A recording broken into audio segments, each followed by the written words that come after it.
We underneath the car. This thing right here, y'all see that? A hole on the tank that went to like a little breather. And I had three of them. I had this one and this one right here.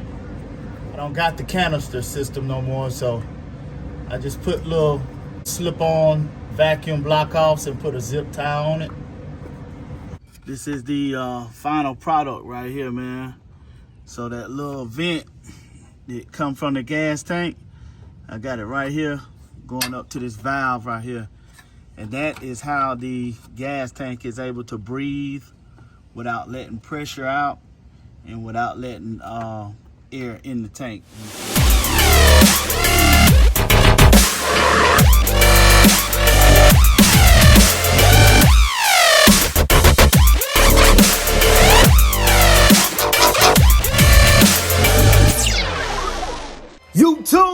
YouTube, it's your boy, Tone coming back at y'all one more again, YouTube, with another great video on Chevys R Us, man. Y'all know what time it is, man.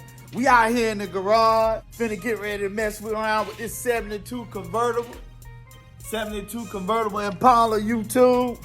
What we gonna be doing today, YouTube, I'm gonna show you how to properly vent your gas tank.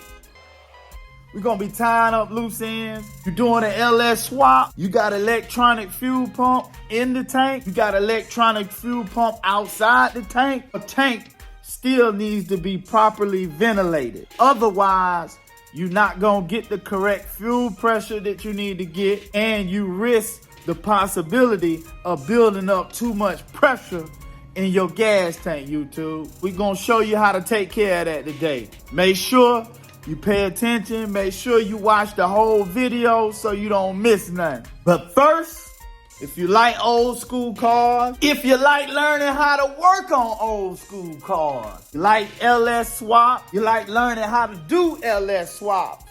Before we get started, YouTube, make sure you go ahead and hit that subscribe button. Go ahead and turn your notification bell on. Go ahead and like. Go ahead and drop me a comment and say I'm locked in with you, Tone. But anyway, YouTube, first things first, man, this is for the people that have not been following me, for the newcomers, new people. We got a 72 convertible Impala. We did the LS3 swap with the 4L60E in it. We did all the wiring. We did all the fuel system. We put the motor together. We put the motor in. We did all kind of stuff, YouTube. Check some of those videos out on the page. Y'all see it. Actually runs pretty good. Let me get down underneath the car and show y'all exactly what kind of loose ends we tying up. Be back in a minute. All right, YouTube. We underneath the car. And I just want to show y'all what I did here. This thing right here, y'all see that? That is a little hole on the tank that went to like a little breather. And I had three of them. I had this one. I had this one right here. I don't know if you can see it. Yeah, this one right here.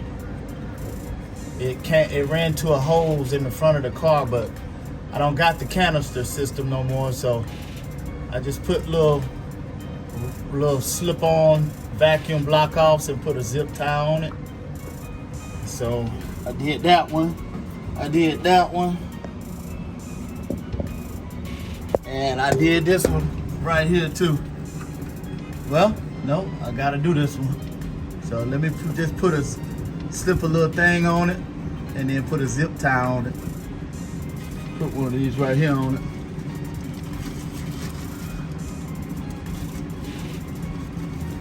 These little rubber plastic little pieces here. So I'm just gonna slip this sucker over here like this. Yep. Slipped on there. Take a zip tie and put on it.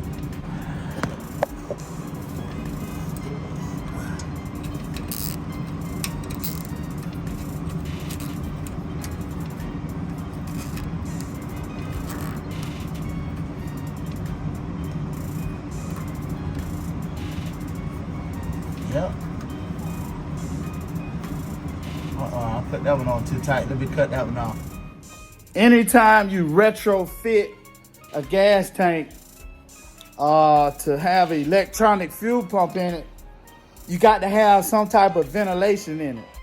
Otherwise, the pressure just gonna build up in the gas tank and then it's gonna go boom. That little rubber line that runs to the top of the gas tank, that's gonna let my gas tank breathe. I don't know where the valve is, but I gotta find the valve so I can plug it up.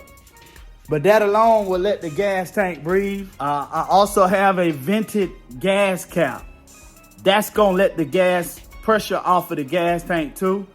That's one main reason why I went ahead and I put those little caps, vacuum caps, over the 3 nipples that was coming out the gas tank that went to the canister system. These cars came with a canister system. And those 3 lines that I showed you earlier that I blocked off, they were for the canister system. And so we did away with that. We blocked them off. And now we got, it's right now.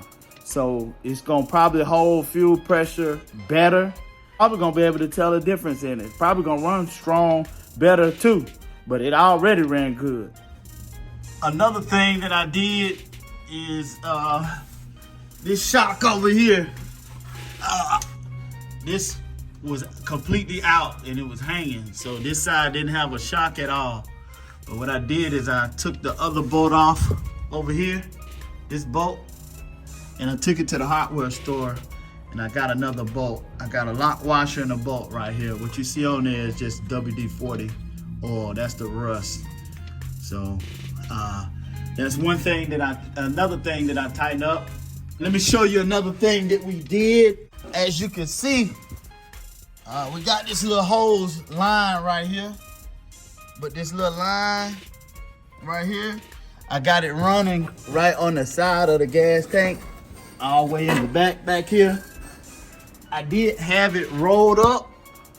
And hanging from right here. And what that rubber hose is a vent that goes to the top of the electronic fuel pump. You can't really see it because it's up in there. And I just ran the hose out right here and zip tied it right here. But what I did today is I went ahead and I ran that hose over around on the side of the gas tank all the way back to right here to where it comes out the back. And let me show you what I'm gonna do. This is the hose right here. But what I'm gonna do is I'm gonna mount this sucker right here. I'm gonna probably mount it probably right here. But it's a valve that'll screw in a hole right here, and you just plug this up like this to the valve. And what it'll do, it'll allow your gas tank to breathe. All right, YouTube. This is the final product right here, man. So that little vent that come from the gas tank, I got it right here going up to this valve right here. And that is how the gas tank is able to breathe without letting pressure out and without letting air in the tank, YouTube. So just wanted y'all to see the final product. One more thing that I did do is I tighten these bolts right here. I didn't tighten them, but I just checked them. What those are the drive shaft bolt, the bolts that hold your drive shaft to your yoke on the rear end. I checked them to make sure that they was tight. I also check these bolts right here, and these bolts hold the cross member in. I checked those. Those are tight. I checked this middle bolt right here for the transmission mount, and I also checked the bolts on the side of it right there. So everything is tight. Nothing wasn't loose. But you want to make sure you double check that stuff This is a new build. I've been driving it around, probably got maybe 200-300 miles on it. And I just want to go back and double check everything in the drivetrain. That way you make sure ain't nothing working its way loose. And you safe and you good to go out there on the road, YouTube. All right, I just wanted to share that with y'all, tying up a few loose ends. You know, crossing T's and dotting I's is very important.